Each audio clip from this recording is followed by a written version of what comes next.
Hello everyone and welcome back to another Mono preview video, this time for the second division of the new Nemesis 6 DLC. The first guards the Moto division coming around here for the Soviets and bringing you around some interesting toys. I don't think it's the most special of divisions, but the choices that it gets, at least there has been a bit of tinkering, especially since the first preview of it. When it first was voted, I wasn't all that happy about this Nemesis in general, but a couple of nice additions have made it work out quite decently on both sides, I would say. And we start in the logistics step, which is just like with the first cavalry, really limited, even though you at least get 3 availability CVs, but the options are even more limited. You only get 2 supply units here, a Ural and a Gus, but that's good options. And then Belazur, Chaika, and BMP2, all decent CV options as well. Usually you will go for the Chaika or the Belazur for the higher availability, and then the classic FSP here for supply point of the Soviets coming around as well. Infantry tab, you get good bit more slots than in the first cavalry. You still get a bit of a limitation here, but the first couple of units you for sure can choose. It's the Moto division after all. Starting with a 7.6mm MG, and you get the 30mm grenade launcher, costing 5 points more now, being at 40 points here. So grenade launcher teams here nerfed a bit. Still might want to bring one. The damage output is still good, but cost efficiency is down a bit. Nice little nerf there, because obviously they were a bit overbearing in the meta. Should be in a better position now. So, as I still should be good, but if you kill them, you at least get a bit more value out of it. Commandantura, not worthwhile in division. That doesn't really bring that much here. You have some reservisti down below. I'm not sure the Commandantura is the military police unit to bring around for them. Like, there are often stronger military police units with more damage output that have more men or have a AT weapon than together with reservisti that might be worthwhile, but in this combination I don't think you want to bring these. Motostalky Comrade coming around with SVD, with RPGs and a smoke grenade. Good utility leader here, and can come in the BMP options here. BMP1, that's the one without any smoke, and with the Malyutka, this is the classic, the old variant that we see in a lot of other pact or reservist division, but the first time that we see it in the normal Soviet division. So that's interesting as an option here. The older BTR 60 PB as well, with only 1 frontal armor, still costing 30 points. Never that much great of a value. Still get good firepower out of it, but the 1 frontal armor compared to a BTR 70 that also still costs 30 points with 2 frontal armor, which is a really big difference. That does always make this feel like a bad deal, but as you only get those here, still might be worthwhile bringing around. Then Motostrelky, RPG-22, coming in the BMP-2, as we have seen a good couple of times here in 39th, 79th, 31st. Now here in first. Good option. The RPG-22 being fast-firing, 7-man squad for a decent price point. BMP-2, still a decent value IFV, or pretty good value IFV. All of this has been nerfed a good bit, but they were completely busted in the past. Now they're pretty solid. And then we come to the next Motostruck unit. That one only coming in the BMP1 options. BMP1P with smoke and the Fagot for 10 points more. Or the cheaper BMP1 without smoke with the Malyutka. Malyutka having more range, but lower accuracy and lower penetration and being a lot slower flying as well. So Fagot in general still the better missile. And the Motostrelky that we get here come around with an RPG-7 VS. This is a 16 penetration RPG-7, so bit of a middle class RPG there. Having one more pen than the RPG-22, but not being rapid fire. The better accuracy is nice as well, though. So side crate here of the RPG-22 unit, basically. The 16 pen, not as good as the normal RPG-7 VL that you get on Motostrelkys, which we will, or the RPG-7 VR, which gets the 20 pen here. But the VS still a decent option here, having the 675 meter range for the 16 pen. And then yeah, here we come with the VL with 40 points and BMP1 options once more. So 5 points for 2 pen. Actually a decent deal here. Like, I would argue this is a good deal. Moto in the BTR 60s here coming around. And Moto Medis can come in the BTR 60 around as well. And having the Medis option here is quite nice too. Usually pretty powerful in these kind of divisions, being able to zone out around the building areas that you occupy, whilst the rest of your division can focus on pushing on the concentrated spots on the map. The BMP ones, it will be interesting to see what kind of BMP mix you're gonna pick here in this. I found the BMP one together with the BMP 2 here usually being the better option than the BMP 1P, but having more smoke is never bad, so BMP 1P here might be an option as well. Then we come to the Reservisti, starting with the Reservisti Comrade. 8-man squad with the RPG 7 VM, being the one with 14 pen that we, for example, see a lot with the Polish, and coming around in the reserve BTR 60 here, coming around with the Dushka on top. So only 20 points for Dushka. It has reservist, sure, but that's 10 points cheaper than the normal BTR. It loses the extra MG, it gets reservist, which also has an impact on its stats a bit, and obviously press it will just falter. But 20 points here, still not bad. Like, this is where the BTR 60 really becomes interesting. Reservisti can come around it as well. This is a good card. As I said, I don't think it's worthwhile bringing the Commandantura for them, but the unit itself here, those are pretty good. And the Reservisti SVD, not bad either. This one here only having one SMG, having the better RPG though. Arguably, having less penetration but better accuracy. And this one here, RPG 22 and the SVD. Actually, the RPG 18 actually. But the RPG 22, not that bad. The SVD, pretty good as well. And then the Pulimachiki. Those actually can come in BMP2s, BMP1s, and BMP1 I got at the moment. So if you want to get 2 cards of BMP2s, you can do that with the Pulimachiki and the normal Motostrelki. So good slots option here. A lot of choice. This is a fantastic infantry tab that you can just build the way you want, which is really nice. And then Saperi RPO, really good unit. Saperi, decent unit, 8 hit point engineers here, but the RPOA really stressing out enemy infantry nicely. If you keep a supply truck close, they can do a lot of damage with it as well. SPG 9, better nowadays again, with the better accuracy again, so could be an option, can come in the reserve BTR 60, even though they themselves are not reserved. So that could be a decent option as well.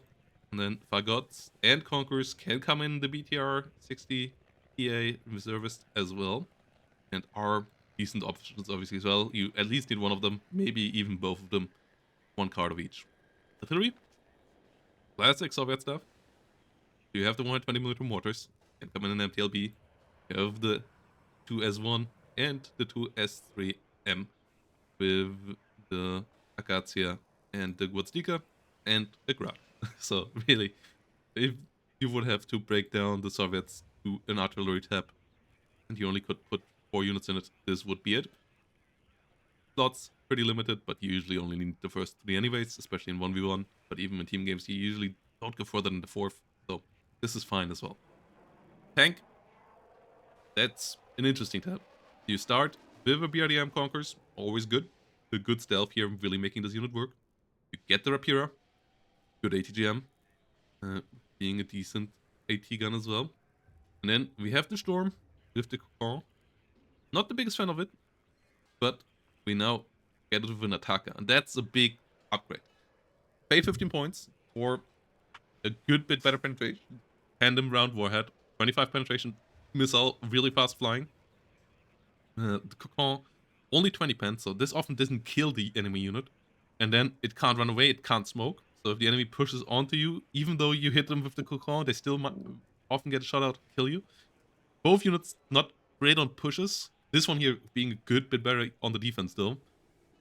Compared to the Conquerors here, they don't have the stealth, they don't have the speed, so they really just can't run away.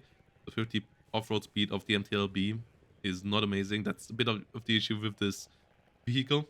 Like an attacker on a BRDM2, that would be amazing. An attacker on an MTLB, that's still interesting. And I'm happy we finally get this ATGM. Like it had been in the option for Nemesis 2. We didn't get it there in Nemesis 6. It finally shows up. And the Soviets finally get a really high capability ATGM. 2,800 meter range, 25 penetration, second best ATGM, basically next to the ground fired Hellfire. Ground launched Hellfire now. Obviously, a pretty weak chassis, but outside of that, quite nice. Then we get the M212R Router, and that you can see has a bit of extra equipment on the 100mm gun that is the Rapira, and that gives it maximum range on the gun and 65% accuracy. You pay 15 points for that, and one of the main reasons to use these is the ATGM, which now it doesn't get any buff out of it. So question is, do you really pay 15 extra points for having a better gun here? This is E55 level of price now, and you still aren't an agile unit. Artillery still can kill you as easily as it can kill you with the Rapira. With the Rapira, it often is worth it. With the Router, as I said, the extra gun performance, it will be interesting to see if that's actually worthwhile. I kind of doubt it, but on the other hand, having a stealthy 2275 meter relatively quick firing gun with good accuracy could be worthwhile in some matchups. I don't think you want to put that into a ranked deck, though. If you want to put one of these two in your ranked deck, it should still be no normal Rapira, because you usually play them for stealthy ATGM firing. And then we come to the tanks of the deck. Those are T-72s. Starting with T-72K. You already have in second guard. 15 frontal armor, 19 penetration, no smoke, the classic T-72. Then we have the T-72, the normal one. The same that we have in the East Germans and the Polish decks already. No smoke, 430 points. You get 3 cards here. Availability is pretty good as well. 19 penetration, still nothing to slouch at.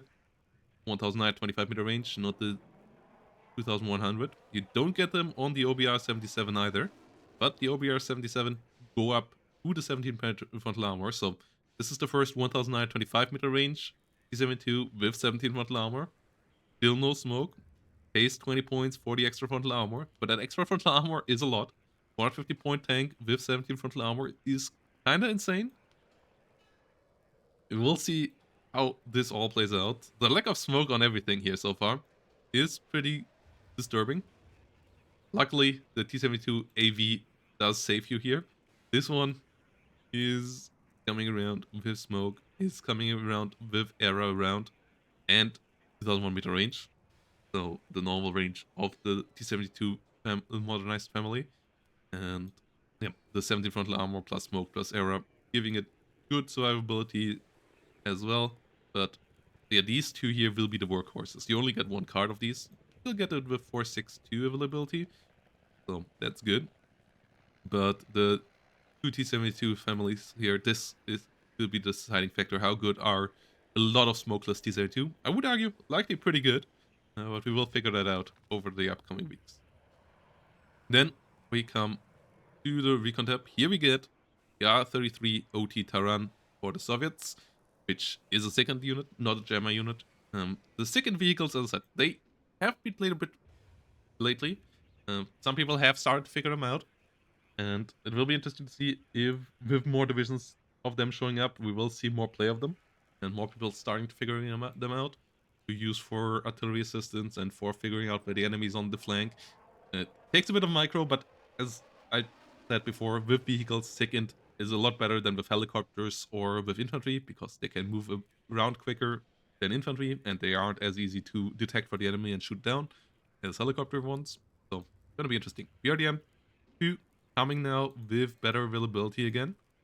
642. And might be worthwhile bringing around again. BRDM 2, decent little recon unit. Then we have the Vachvetka Saperi, and the Mod Vachvetka coming around in the reserve BTR 60 PB with good optics. 35 points here. We already know this. The Vachetka BTR 60BB is not reserved. Known from 56 already.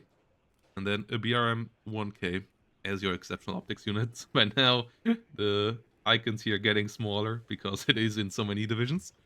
So that's an interesting one. And then a Mi 14 PS. Mi 14 is only showing up with the Rügener Gruppierung so far. Unfortunately, it doesn't have amphibious traits. I would love to just land this on the lake and let it boat around a bit. Or float around at least. But exceptional optics helicopter with 8 hit points. That is quite decent. Speed obviously not the best, but still good helicopter recon. And then a recon drone with the Paro, 500 kmh speed, so one of the quicker ones here. Good looking little drone for the reconnection. AA tab, a solid one as well. You don't get any super long range units, but you get 2 cards of OSAs, you get pre-users, you get Strela 10 Ms if you need something without radar and with a slightly lower price point here. At U-23s, still decent infantry support, still decent on the front line. Don't think you take the reserve Strela 3s here. E-Class, you might. Decent man pets system. 3 with reservist accuracy is just a bit too low. Availability is good, but that's not really that important there. And then helicopter tab. When we first heard about this deck, these guys weren't around, and I was a bit pissed about it.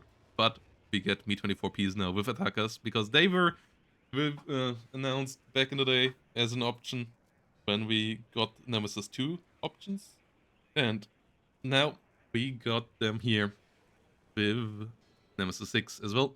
Attacker helicopters, those will be absolutely gnarly. 195 points, 2,800 meter range, 25 penetration. So these helicopters are really, really dangerous. Obviously, only one availability per card, 10% ACM. As they come on the Mi-24P. Then you have the Mi-24Vs with the Cocons if you want to get a bit of a cheaper option around. Still, Mi-8 here, I don't really think that has a space in this helicopter tab. And then the air tab is an interesting one as well, with 2 new units. We get the whole family of Su-17s here. The first time that we see one of the cluster ones basically around here for the Soviets, but with Su-22 being basically the same plane, stats-wise, at least in Wano, and for the most part, IRL as well. You get the cluster bomber here, get a rocket variant with 122mm rockets, which still have a relatively short reload time, but not as short as one of the big ones. PRM, but the Thermobaric bomb one is an interesting one as well. We already know these from 17th. Both decent options here as well. And then we get an E-Warfare plane with the Yak-28 PP. Really old plane, being modernized to because it isn't really that helpful as a bomber anymore. At least be helpful a bit further behind as the electronic warfare plane. I don't think this is good in this deck. In team games, it might have a role. I don't think it has a role in this deck at all. Like, maybe moving it around with the S22s, it is on a similar speed, and then getting them up to 50% ACM, but not really, usually. Not really. Like, 180 points and so on. In an air spam in a team game, this could be worthwhile. More interesting new unit here is the MiG-25 PD, as this is another long-range interceptor. The MiG-25 fighter here now coming along with high speed as well, flying a bit higher than its bomber Patriots, which are flying uncharacteristically slow for a MiG-25, being known for just absolutely burning it and ruining its engines every couple of flights. The R40 are decent missiles. You get one with infrared, one with radar. Both have 7,735 meter range, so good range, not great range, nothing like a MiG-31 here coming around, but with 2 long-range missiles for 210 points, this is still a scary plane. Both having 8 damage, meaning this is an absolute beast against stuff like MiG-21s and Harriers. And still, one of them hitting will send your plane home, 2 of them hitting will kill any plane. Being able to fire them 2 at a time, 4 in total, this is a scary plane. Only 10% ECM, so it's easy to shoot down. It's not really agile, so it can't dogfight at all. It's still a fantastic interceptor. MiG-21 here, coming around with the R13 and the R3R, so the terrible missiles, but being thrown in there in good availability, 4 per card, and you still get 2 missiles to fire out of it. They at least have decent damage, but yeah, the stats of them are pretty abysmal. Yeah, will be interesting to see how this one plays out as well. If you know War Thunder, you know that these missiles are not great, and they aren't great here, but having good availability here, I still think you take both fighter cards, because you need the MiG-21 also against helicopters, because obviously this can't do anything about helicopters. Like, this is a big weakness for a fighter, and yeah, gonna be interesting to see as well how this one plays out. Both decks here, uh, coming out better than they first looked in the vote, I would argue. But a couple of extra nice toys really make them work here now. And yeah, this deck here, it will be hinging on how good the T-72s are going to be. I would guess they are going to be pretty solid. And the rest here is looking quite nice as well. You have a good amount of choices here. It's, in the end, still a Moto Strike division by heart. The MP1s, BTRs, couple of T-72s, but in a cool way. And the Attacker is a nice little thing on top as well. The Air Tap is a unique one too. So this one should bring in new gameplay options. And yeah, nice little addition here with the Nemesis. We will go over the balance patches tomorrow. Till then, thanks for watching. Let me know down below what you think of the decks, and see you in the next one.